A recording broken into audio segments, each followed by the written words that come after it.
Hello दोस्तों, क्या हाल है। तारीख आज 27 जनवरी, दिन शनिवार, हिंदी तिथि द्वितीया। और आइए बात करते हैं आज के मुख्य समाचार में देश भर की तमाम बड़ी खबरों पर नजर डालते हैं। देखिए, सबसे पहले तो मैं आपको 1 मिनट में बता देता हूं कल जो गणतंत्र दिवस था, इस मौके पर सरकार ने क्या कुछ बड़े फैसले लिए और फ्रांस भारत के बीच क्या कुछ अहम समझौते हुए। कर्तव्य पथ पर दुनिया ने देखा भारत का सैन्य शौर्य और सांस्कृतिक विरासत की झलक। इस बार भी गणतंत्र दिवस की परेड में पीएम मोदी ने पहना राजस्थानी बहुरंगी साफा, मल्टी कलर की पगड़ी बांध करके प्रधानमंत्री नरेंद्र मोदी जो गणतंत्र दिवस समारोह में आए। साल 2015 से लेकर अब तक प्रधानमंत्री हर बार अलग अलग तरह की पगड़ी बांध कर आते। ये कुछ तस्वीरें आप देख सकते हैं। हर साल भारतीय संस्कृति की झलक पीएम मोदी के साफे में दिखती है। और इस बार आपको पता होगा 75वें गणतंत्र दिवस पर फ्रांस के राष्ट्रपति मैक्रोन मुख्य अतिथि थे और रिपब्लिक डे पर फ्रांसीसी राष्ट्रपति मैक्रोन ने भारत को बड़ा तोहफा देते हुए सबसे बड़ी घोषणा कर दी है। 30,000 भारतीय छात्र फ्रांस में जाकर पढ़ाई कर सकेंगे। उन्होंने ट्वीट करते हुए लिखा कि साल 2030 तक फ्रांस के विश्वविद्यालयों में 30,000 भारतीय छात्रों को फ्रांस का वीजा जारी किया जाएगा और उन्हें वहां की पढ़ाई करने की इजाजत देने का फैसला लिया है फ्रांस सरकार ने। और भारत ने भी फ्रांसीसी राष्ट्रपति मैक्रोन के सम्मान में स्टेट डिनर का आयोजन किया। देश की राष्ट्रपति द्रौपदी मुर्मू बोली कि ये ऐतिहासिक और यादगार पल है। सिनेमा में भी भारत और फ्रांस जुड़े हुए हैं। और इस बार के गणतंत्र दिवस पर सबसे अनोखी बात ये रही कि 40 साल बाद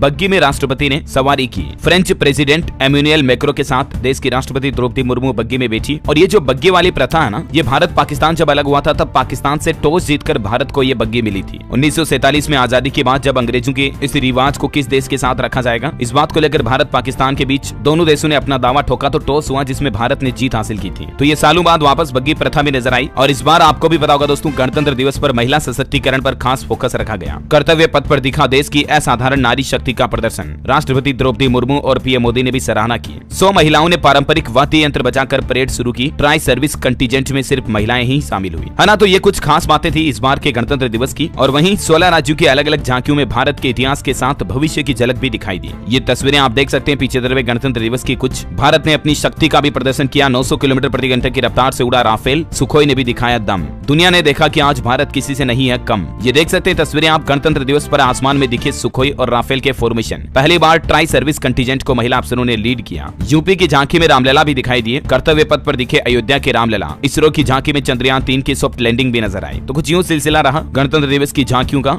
और इस मौके पर सरकार ने संविधान की प्रस्तावना की मूल तस्वीर भी शेयर की। ये देख सकते हैं आप कॉन्स्टिट्यूशन ऑफ इंडिया। और भारत फ्रांस के रिश्तों को मजबूत करने के लिए भारत ने पहली बार 4 फ्रांसीसी नागरिकों को भी पद्म पुरस्कार से सम्मानित किया। अब तक सबसे ज्यादा किसी विदेशी नागरिकों को सम्मान दिए जाने का यह भारत का फैसला है। 6 गुजराती हस्तियां भी इस सूची में शामिल है। और फ्रांस के 4 नागरिक कौन कौन है, जिनके नाम और लिस्ट भी देख सकते हैं। ये उनके देश में अलग अलग क्षेत्रों में बड़े काम किए हैं जिनको भारत ने सम्मानित किया। और इसके अलावा फॉक्सकॉन कंपनी के सीईओ युंग लियो को भी भारत ने पद्म भूषण से सम्मानित किया। और ये सम्मान पाने वाले पहले विदेशी नागरिक बन चुके हैं। ये जब सरकार ने इनको सम्मान दिया तो चीन को मिर्ची लगी। और वहीं देखिए बॉलीवुड हस्तियों की कुछ तस्वीरें। दिव्यांग बच्चों के साथ अमिताभ बच्चन ने गाया राष्ट्रगान। अक्षय और टाइगर समेत कई सेलिब्रिटीज ने शेयर किया पोस्ट भी। मालदीव भारत के बीच कंट्रोवर्सी चल रही, लेकिन उसके बावजूद मालदीव के राष्ट्रपति मुइज्जो ने गणतंत्र दिवस की बधाई दी और कहा कि भारत मालदीव में सदियों पुरानी दोस्ती है। उम्मीद है ये और मजबूत होगी, क्योंकि अब मालदीव को पता चल रहा है कि भारत से दुश्मनी लेने का नतीजा क्या होता है। सैकड़ों करोड़ रुपए का नुकसान हुआ है सिर्फ टूरिज्म सेक्टर में। मालदीव ने जो हाल ही में भारत के साथ दुश्मनी मोल ली थी ना, उसके बाद। और हर साल जो पाकिस्तान भारत बॉर्डर पर रस्म निभाई जाती है, वो भी इस बार नहीं निभाई गई। अटारी बॉर्डर पर नहीं हुई स्वीट एक्सचेंज सेरेमनी। मिठाई खिलाते हैं एक दूसरे के सैनिकों को, लेकिन इस बार नहीं खिलाई गई, क्योंकि पाकिस्तान ने हाल ही में कई बार सीज फायर का उल्लंघन किया था और इसीलिए इस सेरेमनी को इस बार आयोजित नहीं किया गया। कोई जरूरत नहीं है पाकिस्तान को मुंह मीठा कराने की, है ना। तो दोस्तों ये कुछ गणतंत्र दिवस के हाइलाइट्स रहे। और चलिए आगे बढ़ते हैं खबरों में। देखिए आप, इस राज्य के मदरसों में पढ़ाई जाएगी प्रभु श्री राम की कहानी। मार्च से लागू किया जाएगा नया पाठ्यक्रम। जी हाँ, ये फैसला लिया है उत्तराखंड वक्फ बोर्ड के संचालित मदरसों के अंदर नए पाठ्यक्रम में भगवान श्री राम की कहानी भी शामिल की जाएगी। उत्तराखंड वक्फ बोर्ड के अध्यक्ष शादाब शम्स ने यह बात की जानकारी शेयर की। उन्होंने कहा कि मदरसा के छात्रों को अब पैगंबर मोहम्मद के साथ ही श्री राम का जीवन भी पढ़ाया जाएगा। और ये बात सही भी है दोस्तों, क्योंकि चाहे भले ही धर्म मजहब कुछ भी हो, हिंदू मुस्लिम सिख ईसाई, जो लोग श्री राम के आदर्शों को अपने जीवन में उतार लिए, उनका जीवन वाकई में बदल जाता है। प्रभु श्री राम, जिन्हें मर्यादा पुरुषोत्तम कहा जाता है, जिन्होंने सिर्फ एक बार पिता के कहने मात्र से सब राजपाट धन दौलत छोड़ करके जंगल को निकल दिए यार 14 साल वनवास के लिए। आज के समय ऐसा कोई कर सकता है क्या? आज तो पिता से दुर्व्यवहार करने लगते हैं संपत्ति ज्यादा लेने के चक्कर में। अरे मेरे हाथ लग जाए, मेरे हाथ लग जाए। आज की युवा पीढ़ी को प्रभु श्री राम के आदर्शों को अपने जीवन में वाकई में उतारने की जरूरत है। सही है या नहीं दोस्तों? अगर आप भी मेरी बात से सहमत हैं तो प्रभु श्री राम के लिए एक लाइक तो बनता है यार। लाइक करने में बहुत कंजूसी करते हो आप। फटाफट से इस वीडियो को लाइक कर दो, कमेंट में लिख दो जय जय श्री राम। अच्छा, पाकिस्तान को भी बहुत ज्यादा मिर्ची लग रही है जब से राम मंदिर का उद्घाटन हुआ, प्राण प्रतिष्ठा हुई, उसके बाद से उल्टे सीधे बयान तो दे रहा। अब पाकिस्तान यूएन पहुंच गया है। पाकिस्तान ने यूएन में उठाया राम मंदिर का मुद्दा, कहा कि इससे भारत के मुस्लिमों और इस्लामिक विरासतों को खतरा है। ज्ञानव्यापी समेत कई मस्जिदें निशाने पर हैं। अब देखिए, मतलब हमारे देश में प्रभु श्री राम का मंदिर मंत्री बना तो पाकिस्तान को क्यों मिर्ची लग रही है। वो कहावत तो आपने सुनी होगी, भैंस पाड़ा वाली। अब यहाँ वीडियो में तुम्हें कहूंगा अच्छा नहीं लगेगा, पर हकीकत यही है दोस्तों कि पाकिस्तान को भी पता है कि भारत में काका जी बैठे हैं, उनका कुछ कर नहीं सकते, तो भागा भागा यूएन पहुंच गया। क्या कहें यार अब इस बारे में, चलो छोड़ो और चलिए आगे बढ़ते खबरों में। देखिए आप, भारत के लिए एक और बड़े गर्व की बात है, धड़ाधड़ हो रही नई खोजें।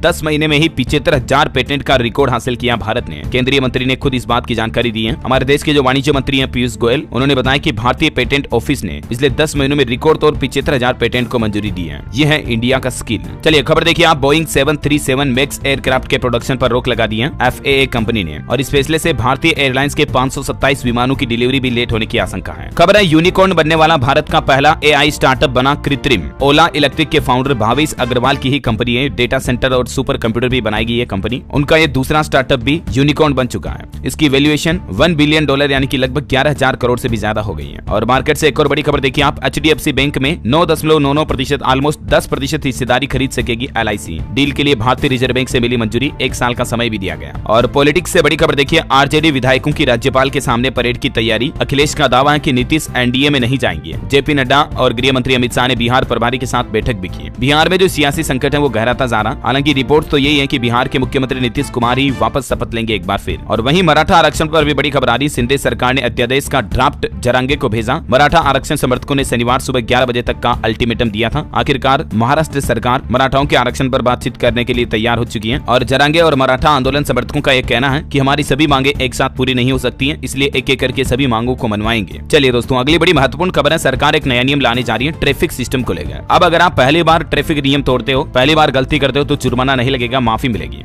सरकार इस तरह के नियम को लेकर बजट में घोषणा कर सकती है। ऐसे भी मीडिया रिपोर्ट आ रही। 31 जनवरी से बजट सत्र शुरू होगा, मैंने आपको बताया भी था। और सिर्फ बजट ही नहीं बल्कि 1 फरवरी से कई सारे नए नियम भी लागू होने जा रहे हैं। आम आदमी के रुपए पैसों से जुड़े लगभग 6 नियम जो है 1 फरवरी से बदल जाएंगे। IMPS NPS से लेकर फास्टैग तक के कई नियमों में बदलाव होने वाला है। अलग अलग तो इन नियमों को मैंने आपको कई बार बताया भी है, लेकिन फिर भी मैं आपको आज दिन में DLS न्यूज पर अलग से एक सेपरेट वीडियो में बता दूंगा। ठीक है, 1 फरवरी को क्या क्या न्यू रूल्स एंड रेगुलेशंस जो है हमारे देश में लागू होंगे। और बात रही बजट की घोषणाओं की, तो ऑफिशियली तो 1 फरवरी को ही पता चलेगा, लेकिन अगर आप संभावित घोषणाएं जानना चाहते हैं तो मैंने DLS न्यूज पर कल शाम को एक वीडियो डाला है, बजट 2024 की 10 बड़ी संभावित घोषणाएं। ठीक है, इस वीडियो को आप देख सकते हैं कि सरकार बजट में क्या क्या प्लान कर रही है वर्सेस मार्केट में अलग अलग सेक्टर की सरकार से क्या मांग है। इस पर कंप्लीट एनालिसिस और रिसर्च का वीडियो मैंने डाला है DLS न्यूज पर, तो आप जरूर देख लीजिएगा। ठीक है, बजट से पहले एक बार। और चलिए आगे बढ़ते हैं खबरों में। देखिए आप, सरकार ने बजट से पहले एक फैसला लिया है और तेल कंपनियों की बजट की सहायता राशि को आधा कर दिया है और रणनीतिक तेल भंडार भरना भी स्थगित किया है। सरकार ने ऊर्जा परिवर्तन परियोजनाओं में उनके निवेश का समर्थन करने के लिए राज्य स्वामित्व वाले ईंधन खुदरा विक्रेताओं में इक्विटी निवेश की राशि को यह आधा किया है। और भी इस बारे में ज्यादा जानकारी आप देख सकते हैं स्क्रीन पर। चलिए अगली खबर देखिए, हरियाणा राज्य में 11 शहरों में प्लाट के आवंटन के लिए 1 फरवरी से खुलेगा पोर्टल। हरियाणा के मुख्यमंत्री मनोहर लाल खट्टर सरकार ने गणतंत्र दिवस के संबोधन में घोषणा करते हुए ये बात कही है। अगर आप भी राज्य में अलग अलग शहरों में प्लॉट, जमीन, मकान वगैरह या प्रॉपर्टी खरीदना चाहते हैं तो 1 फरवरी से हरियाणा सरकार के पोर्टल पर बिड लगा पाएंगे। ठीक है, चलिए अगली खबर है, दिल्ली विधानसभा का बजट सत्र भी 15 से 20 फरवरी तक चलेगा और 16 फरवरी को आरटीसी करेंगी बजट पेश। खबर है, उत्तर प्रदेश में हर ब्लॉक में यात्रा के जरिए सक्रियता बढ़ाएगी कांग्रेस। 14 फरवरी को यूपी पहुंचेगी राहुल गांधी की भारत जोड़ो न्याय यात्रा। और वहीं देखिए आप, उत्तर प्रदेश में कल गणतंत्र दिवस पर एक बड़ी घटना भी हो गई। तिरंगा यात्रा निकाल रहे लोगों पर पलटा गन्ना से लदा हुआ ट्रक, दबने से एक युवक की जान जाने की खबर है। यूपी के हापुड़ में यह घटना हुई। और दिल्ली नोएडा वालों के लिए भी एक बड़ी खुशखबरी आ रही दोस्तों, अब मेट्रो में सफर करना और आसान होगा क्योंकि दिल्ली और नोएडा वासी दोनों अब एक ही मेट्रो कार्ड के जरिए यात्रा कर पाएंगे। ये नई सुविधा शुरू कर दी है। वैसे नोएडा वासियों के लिए एक और अच्छी खुशखबरी है, हाल ही में पीएम मोदी ने यूपी का दौरा जो किया था उस दौरान भी नोएडा को 4 बड़ी सौगात दी थी। अब थीम बेस्ड पार्कों का शहर बनेगा नोएडा, जिसके लिए 160 करोड़ रुपए भी खर्च किए जाएंगे। अलग अलग तरह के पार्क बनाए जाएंगे, देख सकते हैं आप। और इसके अलावा पानी के बिल बकायेदारों के लिए भी 50% बम्पर छूट का ऑफर निकाला है सरकार ने नोएडा वासियों के लिए। ग्रेटर नोएडा प्राधिकरण की तरफ से यह ऑफर निकाला गया 1 जनवरी से 3 महीने के लिए, यानी कि 31 मार्च 2024 तक के लिए ये ऑफर है। तब तक अगर आप अपना बकाया नल बिल एक साथ जमा कराते हो तो ये OTS योजना एक मुफ्त समाधान योजना जो शुरू की गई है पानी के बिल पर। ठीक है, और वहीं देखिए बड़ी खबर, हिमाचल प्रदेश की सड़कों का भी होगा कायाकल्प। हिमाचल की सुक्खू सरकार को 152 करोड़ रुपए का बजट जारी करेगी केंद्र सरकार, जिससे हिमाचल में सड़कों का डेवलपमेंट निर्माण किया जाएगा। और ऑटो इंडस्ट्री से खबर है दोस्तों, टाटा टियागो एनर्जी और टिगोर के कुछ नए कलर वेरिएंट भी लॉन्च किए हैं कंपनी ने। माइलेज और कीमत वगैरह देख सकते हैं आप। चलिए बड़ी खबर है, मुंबई के धारावी में फरवरी से सर्वे करेगी अडानी ग्रुप की कंपनी। यहाँ 2000 पहले से रहने वाले लोगों को फ्री में मिलेगा मकान। झुग्गियों में रहते हैं लगभग 10 लाख लोग और मुंबई के इन झुग्गियों को डेवलप करने का सरकार ने फैसला लिया था। हाल ही में मैंने आपको अपडेट बताए भी थे। ये जो दोस्तों मुंबई का धारावी है ना, ये एशिया का सबसे बड़ा स्लम एरिया है जहाँ 10 लाख लोग एक साथ रहते हैं झुग्गी झोपड़ियों में। तो इसको डेवलप किया जाएगा, लोगों को फ्री में एक मकान भी दिए जाएंगे। और खेल समाचार पर खबर है, हैदराबाद टेस्ट में भारत को 175 रन की बढ़त मिली। पहली पारी में स्कोर 421/7 रहा। जायसवाल के बाद राहुल जडेजा के अर्धशतक भी देखने को मिले। और ज्ञानव्यापी मस्जिद की एएसआई रिपोर्ट पर बड़ी खबर देखिए। रिपोर्ट में दावा किया जा रहा है कि ज्ञानव्यापी में हिंदू मंदिर था, विष्णु गणेश की मूर्ति मिलने का भी जिक्र है, औरंगजेब के काल में तोड़ने के साक्ष्य भी मिले हैं। अब ये रिपोर्ट तो हिंदू मुस्लिम पक्ष दोनों को जारी कर दी गई है एएसआई द्वारा। देखते हैं कोर्ट की तरफ से इस पर फाइनल फैसला क्या आता है। जो भी अपडेट आएगा मैं आपको बता दूंगा। एएसआई को अपने सर्वे में ज्ञानव्यापी में कई तरह की हिंदू मूर्तियों की कलाकृतियां भी मिली हैं। देख सकते हैं आप भगवान गणेश की, विष्णु के अवतार की और शिवलिंग की आकृति वगैरह की भी। एएसआई की रिपोर्ट में क्या क्या लिखा हुआ है डिटेल इन्फॉर्मेशन भी आप देख सकते हैं, मुख्य पॉइंट्स। चलिए अगली खबर देखिए। अच्छी खबर, टाटा स्टील कंपनी ने शानदार पहल की है। पहली बार ट्रांसजेंडर के लिए वैकेंसी निकाली है। देश के किसी भी कोने से जो ट्रांसजेंडर है वो टाटा स्टील कंपनी में काम करने के लिए ऑनलाइन आवेदन कर सकते हैं। हालांकि इसके लिए कुछ नियम शर्तें होगी, अंग्रेजी में पास होना, मेडिकल टेस्ट में पास होना अनिवार्य होगा, लेकिन फिर भी टाटा कंपनी ने ट्रांसजेंडर्स को ये शानदार मौका दिया वाकई में। अच्छा, अभी तो कुछ और महत्वपूर्ण और काम की खबरें देखेंगे दोस्तों, लेकिन फिलहाल आज के मौसम समाचार पर नजर डाल लेते हैं। देखिए आप, उत्तर प्रदेश, पंजाब, हरियाणा में कोल्ड वेव का अलर्ट है। मध्य प्रदेश, राजस्थान में तापमान 3 से 5 डिग्री सेल्सियस तक चल रहा है। 12 राज्यों में घना कोहरा छाने की भी चेतावनी है। 2023 से 2022 तक के बीच एक रिपोर्ट भी सामने आ रही है। देखिए ठंड के कारण हर साल औसतन 800 से ज्यादा लोगों की मौत हुई है। देखिए ये आंकड़े वाकई में बड़े ही चिंताजनक और दयनीय हैं। और उत्तर प्रदेश में भी कानपुर प्रदेश में सबसे ठंडा इलाका रहा, पारा 3 डिग्री तक चल रहा है। प्रदेश के 75 जिलों में कोहरे का अलर्ट है सभी जगहों पर। लखनऊ, वाराणसी में तो विजिबिलिटी 25 मीटर चल रही है। गाड़ी सावधानी से चलाएं प्लीज दोस्तों, कोहरे में, है ना। हरियाणा के भी 6 जिलों में कोहरा और कोल्ड डे की चेतावनी, अगले 3 दिन घनी धुंध छाई रहेगी। झारखंड में भी आज कोहरे का येलो अलर्ट है। और स्काईमेड वेदर की रिपोर्ट के मुताबिक अगले 24 घंटों के दौरान देश के अलग अलग राज्यों में मौसम की संभावित गतिविधियां क्या रह सकती हैं, जिसकी जानकारी भी आप देख सकते हैं स्क्रीन पर, है ना। और चलिए दोस्तों, मौसम के बाद कुछ और महत्वपूर्ण खबरें देख लेते हैं। देखिए बड़ी खबर, मध्य प्रदेश में अब हर साल मनाया जाएगा रामायण मेला। मुख्यमंत्री मोहन यादव ने बुजुर्गों के लिए एक खास ऐलान कर दिया है। एमपी के सीएम मोहन का कहना है कि मुख्यमंत्री तीर्थ दर्शन योजना के माध्यम से राज्य के वरिष्ठ नागरिकों को भगवान श्री राम के पवित्र दर्शन के लिए हवाई और रेल मार्ग के माध्यम से अयोध्या की यात्रा कराई जाएगी। और एमपी में हर साल रामायण की थीम पर रामायण मेले का आयोजन भी होगा। और टेक्नोलॉजी से खबर आ रही, इंस्टाग्राम पर अब दोस्तों के लिए अलग से पोस्ट कर सकेंगे तस्वीरें। फ्लिप साइड करके एक नया फीचर आ रहा है इंस्टाग्राम में, जिसमें आप एक नई प्राइवेट साइट भी बना पाएंगे। आप पर्टिकुलर जिन दोस्तों को फोटो दिखाना चाहते हैं उनको दिखा पाएंगे ऐसा। और बजट 2024 पर एक संभावित अनाउंसमेंट आ रहा है कि सरकारी कर्मचारियों और पेंशनर्स को 18 महीने का एरियर मिलेगा, बढ़कर मिलेगी सैलरी। सरकार इस पर भी फैसला ले सकती है। मीडिया रिपोर्ट्स काफी चल रही है। और खबर है, ट्रांसपोर्ट सेक्टर में ग्रीन हाइड्रोजन के लिए फंड देने को सरकार तैयार हो गई है। केंद्रीय मंत्री आर.के. सिंह ने आश्वासन दिया और कहा कि भारत के ट्रांसपोर्ट सेक्टर में भी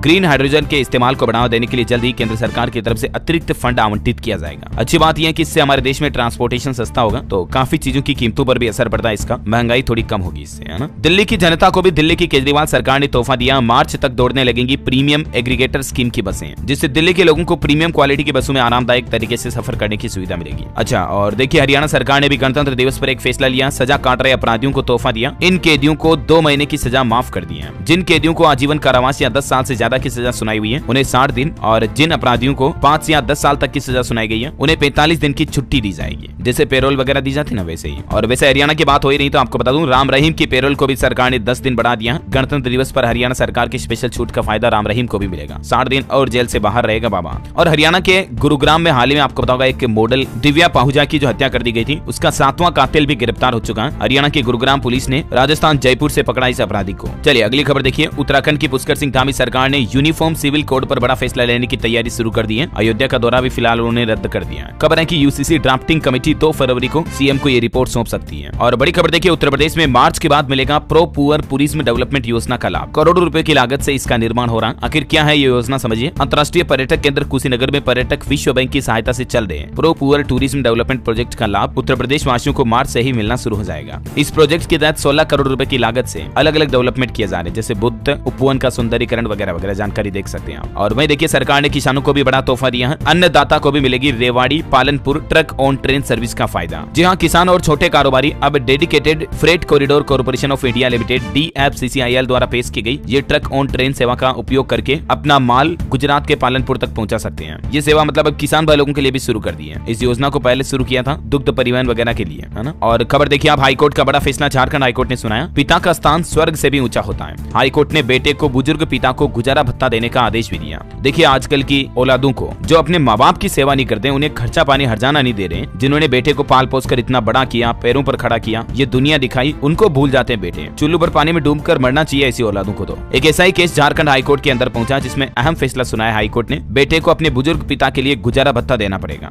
और ये अनिवार्य है। मतलब एक बेटे की जिम्मेदारी है कि अगर माँ बाप बूढ़े हो चुके हैं तो उनकी सेवा करनी पड़ती है, रोटी पानी खर्चा वगैरह के लिए हर्जाना देना पड़ेगा। अच्छा, और एक ऐसे ही फैमिली केस में झारखंड झारखंड हाईकोर्ट ने एक और बड़ा फैसला ये सुनाया कि पत्नी अपने पति को परिवार से अलग नहीं कर सकती है। यहाँ तक कि हाईकोर्ट ने इस फैसले में वेदों का भी जिक्र किया। मतलब एक पति पर पत्नी ये दबाव नहीं डाल सकती कि वो अपने माता पिता से अलग रहे। कई पत्नियां होती ना, नई नई शादी करती तो कहती कि मैं तो अलग रहूंगी, माँ बाप के साथ में मैं नहीं रहूंगी। तो ऐसा भी कोई पत्नी नहीं कर सकती, ये कोई अधिकार नहीं होता पत्नी का। हाँ, सभी महिलाएं और खास करके जिन लड़कियों की शादी नहीं है वो सुन ले ये बात, ठीक है। और चलिए अगली खबर देखिए आप। पद्मश्री के लिए चुने गए शिक्षाविद डॉक्टर जहीर काजी, उन्होंने कहा कि भारतवर्ष 2-3 साल में बन जाएगा विश्व गुरु। अच्छा, भारत के अंतरिक्ष एजेंसी इसरो को भी एक बड़ी कामयाबी मिली है दोस्तों। गणतंत्र दिवस के मौके पर ये खुशखबरी आई। अंतरिक्ष यान आदित्य L1 जो सूर्ययान भेजा ना भारत ने, उस पर सफलतापूर्वक मैग्नेटोमीटर सेंसर तैनात कर दिए इसरो ने, यहाँ बैठे हुए लाखों किलोमीटर दूरी पर। और ये जो मैग्नेटोमीटर लगाया गया ये सक्रिय भी हो चुका, काम करना शुरू कर दिया। और इसरो का कहना कि अंतर्ग्रहीय चुंबकीय क्षेत्र को मापेगा ये, मतलब सूर्य का जो मैग्नीट्यूड फील्ड होता ना उसकी रीडिंग करेगा ये। और चलिए निवेशकों के लिए एक और खबर है। कमाई का मौका, 30 जनवरी को खुलेगा BLS ई सर्विस का IPO। प्राइस बैंड 129 से 135 प्रति शेयर रखा गया है। टेक्नोलॉजी आधारित कंपनी है ये। और मार्केट से जुड़ी एक और खबर है कि टाटा ग्रुप की IT कंपनी को भी लगा बड़ा झटका। टाटा कंसल्टेंसी सर्विसेज जो है ना, उसके साथ ऑक्सफोर्ड ने एक समझौता खत्म कर दिया है और इसके बाद TCS के शेयर पर भी असर पड़ सकता है इसका। बड़ी खबर है, कर्नाटक के मुख्यमंत्री का कहना है कि कर्नाटक राज्य में OPS योजना लागू होगी। मुख्यमंत्री सिद्धारमैया बोले कि सरकारी कर्मचारियों से वादा किया और उसको अब सरकार निभाएगी। कर्नाटक में मतलब पुरानी पेंशन योजना वापस लागू की जाएगी। अप्रैल 2006 से पहले नियुक्त सरकारी कर्मचारियों को इस दायरे में लाया जाएगा, है ना। और कुछ और सरकारी योजनाओं के अपडेट देख लीजिए फटाफट से। लाडली बहना आवास योजना की भी घोषणा हो चुकी है। सरकार ने जारी की लाभार्थियों की सूची। आपको पैसा मिलेगा या नहीं, ये जो मध्य प्रदेश सरकार द्वारा योजना चलाई जाती है लाडली बहना आवास योजना, महिलाओं को इस योजना के तहत घर दिए जाते हैं मतलब, ठीक है। तो इस योजना के लिए आप भी अपना नाम चेक कर सकते हैं। कैसे? इसके लिए सरकार ने ऑफिशियल पोर्टल बना रखा PMAYG.nic.in और इस पोर्टल पर जाकर के फिर क्या करना होगा, ये सारी स्टेप्स मैंने कंप्लीटली स्क्रीन पर लिख दिए हैं, तो थोड़ा सा वीडियो को पॉज करके देख लीजिएगा, है ना। और चलिए भारत के अमृत काल में दोस्तों भारत के विकास की रिपोर्ट भी सामने आ रही। देखिए जरा, अनाज से लेकर मोबाइल तक सब मेड इन इंडिया होने जा रहे हैं। अब 75 सालों में आजादी के बाद भारत कहां से कहां तक पहुंच गया।